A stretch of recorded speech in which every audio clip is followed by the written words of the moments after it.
Dari mana ibu merasa suara itu terdengar? Dari mana saja? Seberapa keras suara yang ibu dengar? Sudah tidak terlalu keras. Apakah ibu yakin suara itu berasal dari diri sendiri atau luar? Dari luar. Seberapa sering isi suara yang ibu dengar bersifat negatif? Negatif. Apa isi suara yang ibu dengar? Mengajak saya untuk Seberapa sering ibu merasa tidak nyaman karena suara yang ibu dengar? tidak nyaman. Seberapa besar ketidaknyamanan yang ibu rasakan? Sangat tidak nyaman. Seberapa besar gangguan yang disebabkan oleh suara dalam kehidupan sehari-hari ibu? Saya merasa sangat terganggu. Seberapa baik ibu dapat mengendalikan suara yang muncul? Sudah bisa mengendalikannya secara sedikit. Apakah ibu masih ingat ada beberapa cara yang sudah diajarkan untuk mengontrol halusinasi ibu?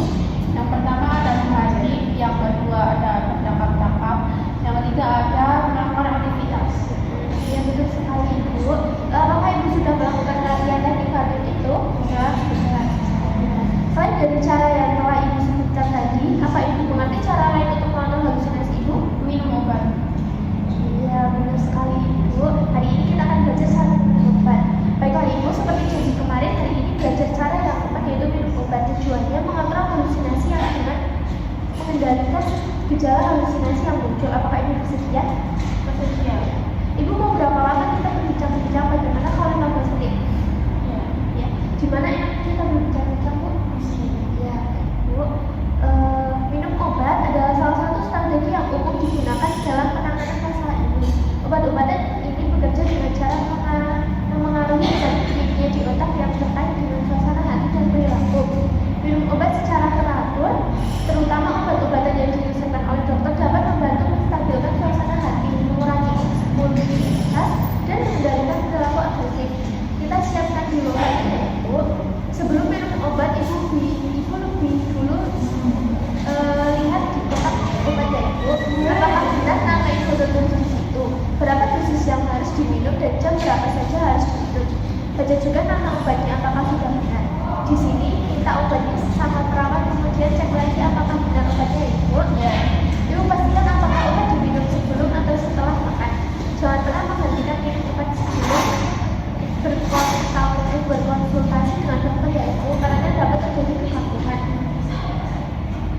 Bila nanti setelah minum obat mulut ibu terasa kering untuk membantu mengatasinya, ibu bisa memisahkan obat dan es batu. Bila mata terasa berguna-guna, ibu sebaiknya istirahat dan jangan beraktivitas dulu.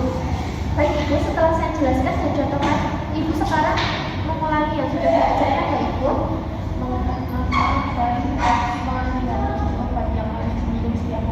Ya ibu, betul sekali ibu.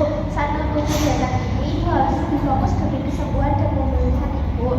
Baik ibu, saya lihat ibu kemudian semakin bagus sekali dan ada peningkatan dari hari ke hari. Ibu juga sudah dapat melakukan apa yang saya ajarkan.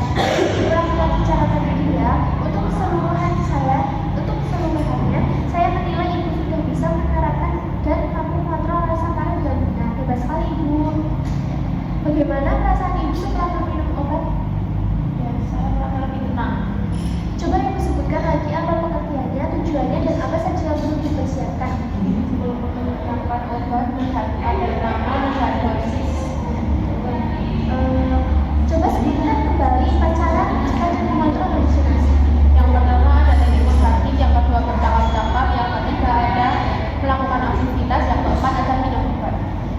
Selama ini ibu mengalami halusinasi, ibu tidak meminum obat dengan benar. Kita sudah latihan, ibu harus rajin meminum obat ya ibu agar terkontrol halusinasinya. Ibu nanti coba praktekkan latihan tadi. Bagaimana jika saya masukkan ke dalam jadwal harian ibu? Ya. Baiklah ibu, bagaimana kalau kita bertemu lagi untuk melihat sejauh mana ibu bisa melaksanakan teknik mengontrol halusinasi? Kita jadwalkan kembali untuk